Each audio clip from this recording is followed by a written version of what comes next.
તો સ્થાનિક સ્વરાજની ચૂંટણીમાં કોંગ્રેસના પરાજય બાદ પક્ષમાં અત્યારે વિવાદ ચાલી રહ્યો છે. કોંગ્રેસે અમદાવાદના પ્રમુખ સોનલ પટેલે 6 વોર્ડ પ્રમુખને સસ્પેન્ડ કર્યા. ચૂંટણીમાં નિરાશાજનક કામગીરીનું કારણ આપીને સસ્પેન્ડ કરાયા છે. વોર્ડ પ્રમુખે સસ્પેન્ડ કરતા કાર્યકરોએ બળાપો ઠાલવ્યો. જે કામ ન કરતા હોય તે નબળી કામગીરીની સમીક્ષા કરશે તેવું કાર્યકરોએ કહ્યું. વોર્ડ પ્રમુખને દૂર કરવા એ દુઃખદ બાબત છે તેવું કાર્યકરનું કહેવું છે. મહત્વનું છે કે સ્થાનિક સ્વરાજની ચૂંટણીમાં કોંગ્રેસે અમદાવાદ શહેરમાં નબળું પ્રદર્શન કરતા હવે કોંગ્રેસ શહેર પ્રમુખ દ્વારા આ નિર્ણય લેવામાં આવ્યો છે અને 6 જેટલા વોર્ડ પ્રમુખોને સસ્પેન્ડ કરાયા છે. વધુ માહિતી આપી રહ્યા છે સંવાદદાતા નરેન્દ્ર રાઠોડ. નરેન્દ્ર, જણાવો, એક તો સસ્પેન્શન પાછળનો તર્ક શહેર પ્રમુખ દ્વારા શું આપવામાં આવ્યો અને સાથે કાર્યકરોનું શું બળાપો છે?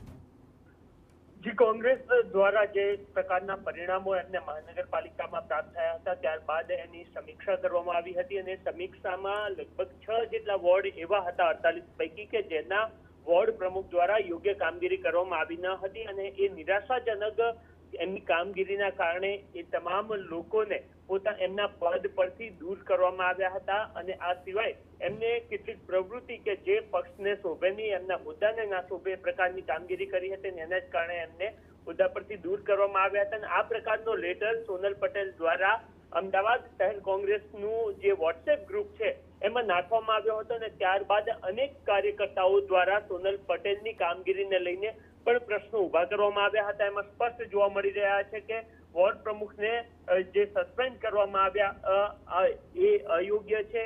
જે લોકોએ યોગ્ય કામ નથી કરી અને એ લોકોની સમીક્ષા કરી રહ્યા છે કે જેમને બરોબર કામગીરી નથી કરી, એટલે કે જેમને આ નિર્ણય લીધો છે એમના દ્વારા જ યોગ્ય કામગીરી નથી કરવામાં આવી, ત્યારે એમની સામે પણ કોઈ કાર્યવાહી કરવામાં આવે એ પ્રકારની માંગ કરતા મેસેજ અમદાવાદ શહેર કોંગ્રેસનું જે ઓફિશિયલ ગ્રુપ છે એમાં જોવા મળી રહ્યા છે. જી બિલકુલ નરેન્દ્ર, આભાર સમગ્ર માહિતી બદલ.